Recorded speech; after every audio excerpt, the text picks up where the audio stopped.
Good evening, Facebook folks. How are you? Inspired greetings to everyone. I'm Dr. Stephanie D. Burroughs. You know me, the Grit Factor, president of Stephanie Speaking, and helping minority women, small veteran business owners to have a smoother transition by transforming their fear and frustration and confusion into focus and clarity. And just wanted to check in with you guys this evening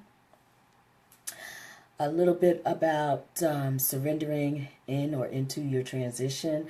And before I get into that, there's two parts to this. And the other part of that is, of course, I'm going to talk about the grit. Yeah, I had to pull it out something strong. It's been going on for quite some time. But tonight was a little different. So first and foremost, if you saw the last Facebook Live, at one point I talked about how I'd been out of my yoga class for so long that I was a little bit nuts, quite frankly.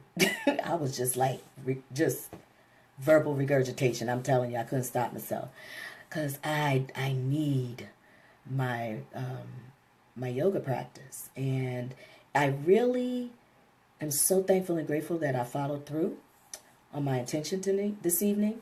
So I'll tell you a little story. What was happening? I left here. I left my residential office to go to my yoga class, which starts at about 7:45. I run down. First of all, you got to bundle up because it's cold, baby. It's cold outside, and I hadn't paid attention to the weather all day. I was pretty much stuck in front of on Zoom or on the phone or the computer. So I go ahead, get myself together. I get out there. I'm a little bit later than I want to be leaving for yoga, but I'm thinking I'm just going to dive in the car and, make it. And oh, what to my surprise. See, I've already demonstrated grit by staying focused on my intention that I was getting to this yoga class and doing what I needed to do. But now I get to the car and there's a block of ice on both windows, the rear and the front. Are you kidding me? I'm looking at the time and I'm thinking, oh man, I want to get there before my class starts. And I'm looking for my little utensils to scrape this doggone ice off while I'm trying to blast the defroster for both the front and the back of the car. And I'm just like, you know what? You really testing me right now. Grit kicked in. Said, oh no, sister girl, you know what that class does for you. You know what the benefit is for you and its long-term benefits. You must get to this class. You are not, as your body is maybe telling you, your flesh is telling you, you are not going to turn around and go back up into that nice, warm abode. No. You're going to stay here and you're going to get this car clean. So now I'm praying to get there before the class starts. And then I'm praying on it. And all I'm doing is just frustrating myself even more. And in and out of the car I go. And, when you think you got it, you see there's more. You got to get back out, scrape that ice off. Finally, I said, you know what? I'm surrendering.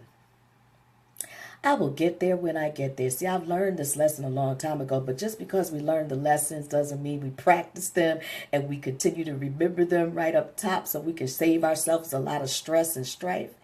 And I said, I'm just going to get there when I get there, and it'll be the right time when I arrive. I'm not concerning myself. I'll get to my yoga class. If I'm late, so be it. I'm going to get there when I'm supposed to get what I get out of it.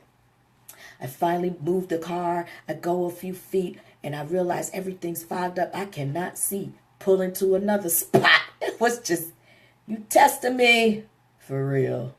So I go ahead, and I realize it's inside now. Clear that. I clear it. It's like clearing oneself, clearing my mind in the process. And it's all good. It was all good. I'm like, okay, fabulous. Now I can go.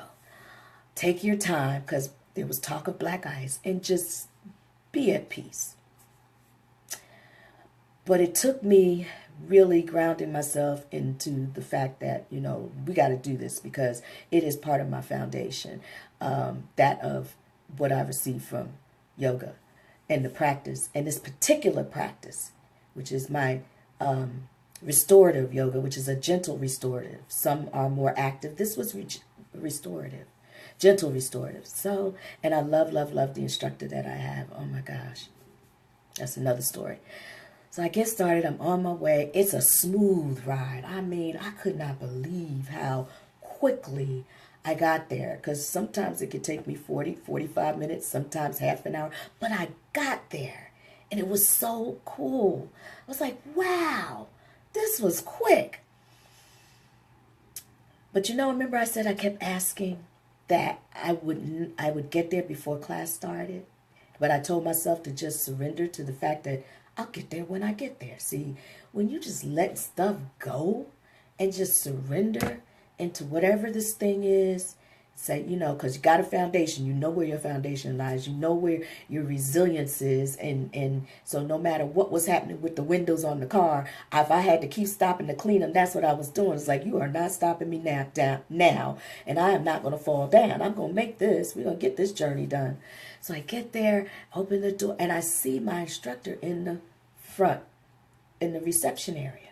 And the class is now, you know, I'm about 5 minutes, maybe 10 at most, behind. And she's standing there, and I'm like, well, is this a greeting for me, or is there no one else coming? Sure enough, there was no one else there, besides the instructor and the gentleman that, you know, takes care of registration. And I'd already taken care of that online.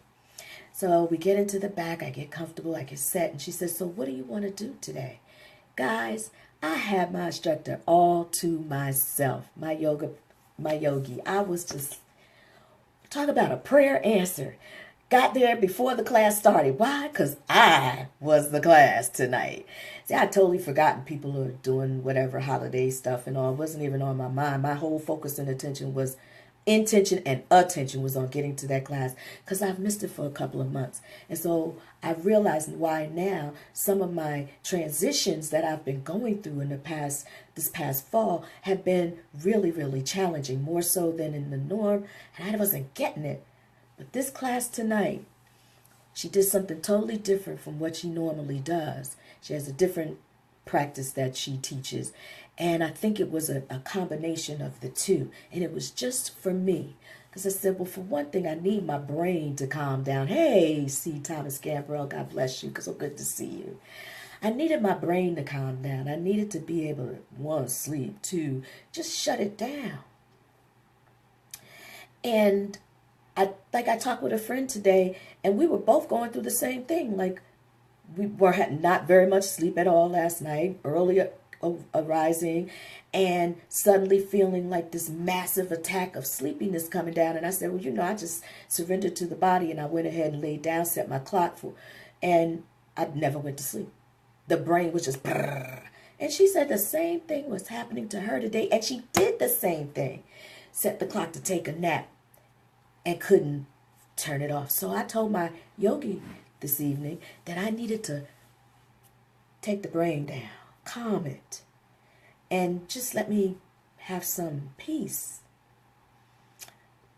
And in the process of all of the transitions, there were a lot more transitions tonight than what I'm accustomed to in this particular restorative yoga class.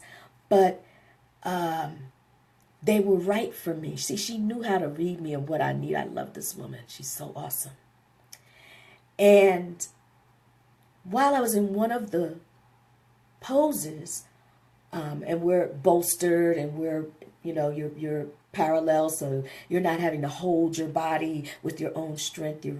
She really had me relaxing every single part of me. And even when I didn't know how, she would put sandbags in certain areas and little baggage, little eye things the little things that you put over your eyes that have a little weight to them. She would just press them into certain areas to help bring down certain areas and relax those things. And my job was to focus on the breath, because the breath is life. And so in focusing on this breathing, I began to really relax and let go. And my thoughts were only on, let me just surrender into each of these transitions she's putting me through. And then I had an aha moment. All I've been going through are transitions, one after another. And they may not be pleasant, and they may feel like whatever. But when you surrender into the transition, you move into the state of flow. And I know about flow, and I talk about flow, and I've been in flow, and I know without a shadow of a doubt, when you're in flow, things come with the least effort. Deepak Chopra talks about that. And so why are we stressing all the time? And why are we going through? And, I was like, what? I could have saved myself a lot of physical agita and pain and inflammation and just ridiculousness. So-called overwhelm, not really. So Rhonda Britton tells us, living fearlessly, her thing in her book, or fearless living. And as she told us in training at Full Throttle Experience in Tampa back in October, no, it's not overwhelmed. That's just a cover for something else. But I'm not going to get into that. Bottom line is this: I could have saved myself a whole lot of agita just by surrendering into each of the transitions that I was going through, because they were all for my benefit. They all were all to teach me some lessons so that I can move into this next plane that God would have me to be in terms of Stephanie speaking and this business and what I'm here to do through this, which is living my purpose. Surrendering into the transition. So that's all I had to say. I went through my grit piece because I had to grit my way there and go through all this nonsense of running. I hadn't been out in 2 days. So when I went out there tonight, who was to think there would be thick ice on both my windshield and my rear windshield? That was like insanity.